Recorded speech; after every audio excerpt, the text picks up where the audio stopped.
need you. Emotional, prone to fantasy. I've got to go back. Yeah, well, obviously, one of the main reasons I chose to direct Alice Through the Looking Glass is because it's so different to Muppets. Muppets is all about in-camera performance. It's all about puppeteering. It's about basically a theatrical performance you happen to capture. Whereas this has elements of that. So we have a lot of live action, but obviously a huge amount of CG as well. We have a lot of CG characters, we have CG environments to work in. So for me as a director, it felt like a good challenge to try and work in this environment and see what happens. But what I learned really was, whilst that execution is very different, obviously the genesis of your ideas is entirely the same because it's just your brain and you. So no, it was interesting. I loved doing it, and it was a fascinating sort of world to get into. Yeah, well, I mean, Tim serves as the producer on the movie, so it's very helpful having the guy who created the universe around. And obviously I love the look of the first one. It was utterly spectacular, and it's a beautiful place. But you know, my filmmaking background, as you know, is in comedy, and so I wanted to try and bring an element of that to the tone of the film, but also that can't help but influence design a little bit in terms of the feel of the overall place. The film is a somewhat more human film, I'd say, because of the story is about family, and so we had to meet the Hatter's family, and they live in a town, so you meet the townspeople, and so therefore I have always liked the drawings of John Tenniel, who is the guy who was the illustrator of the original books. And so I was very keen to say, we should all look at these drawings and then imagine the people in the foreground have just gone and look what's behind them and the people who inhabit those worlds. And so you'll see that Tenniel drew from he has a Victorian imagination, which is hugely different to ours because we've been influenced by science fiction in the past 100 years through things like Lord of the Rings and goblins and hobbits and things like that, but they didn't have that.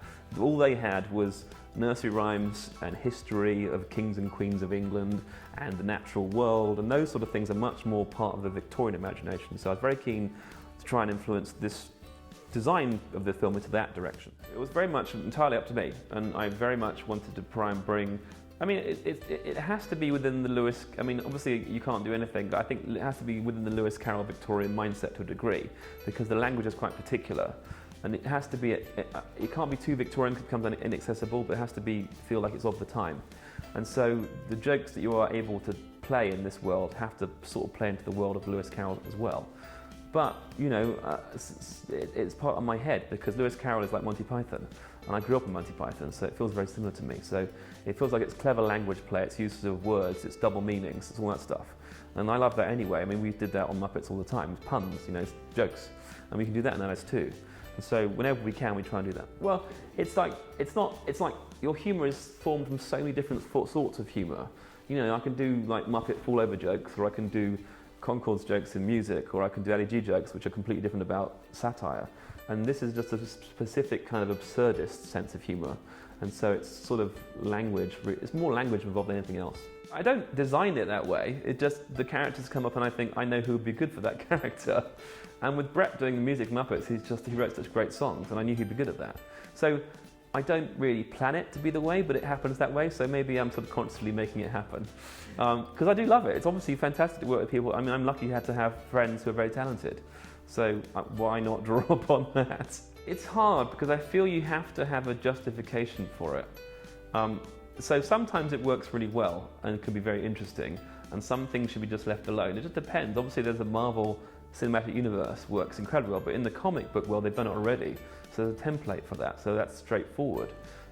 In other realms it's harder because it feels like there's going to be a clash of styles or a clash of worlds that all won't fit. But sometimes it really does work. There's a film I'm currently working on which is Men in Black meets Jump Street, which is going to be hilarious because those two worlds overlap in a very interesting way.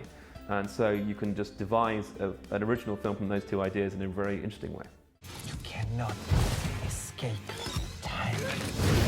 Revenge is mine.